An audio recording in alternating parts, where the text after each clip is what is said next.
Unlimited Aerobatic Team in history. Placed third overall in the 2015 World Aerobatic Championships. After 10 years of competing at the Unlimited world level, she was named the fastest woman in the world at the World Championship of Base Jumping Races in Norway 2015 and has participated in world record. Straight up into the sky, experiencing 5-6 positive G's. You should have seen what she did. Point rolling the aircraft as she continues to go vertical. Look at the incredible performance of the H540. Once again, check that out. Hard left runner and a beautiful hammerhead turn. And look at that. The airplane on that down line.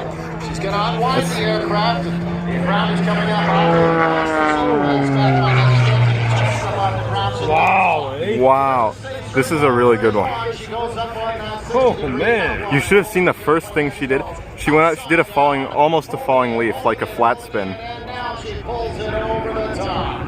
And those five that's scary stuff. Oh yeah, because it's hard to recover. Airspeed so that she can perform her next maneuver. Goes upside down for just a second, rolls back upright.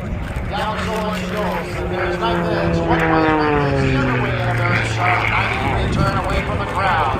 Pulling back on the stick and she goes skyward again. Melissa Burns in the H540. She's looking over her shoulder to make sure the wing is perpendicular to the horizon.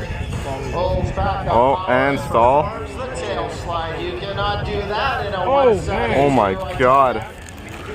3/4 of a roll, lines herself up again with the shoreline, and as she gets off to the east, Roy, tell us about this incredible airplane. It is a Zipco H540 manufactured by Zipco Aeronautics, a highly aerobatic aircraft capable of 420 degrees per second roll rate and 5,700 foot per minute climb rate. It's been flown to victory on the International Unlimited Aerobatic Circuit several times. It's been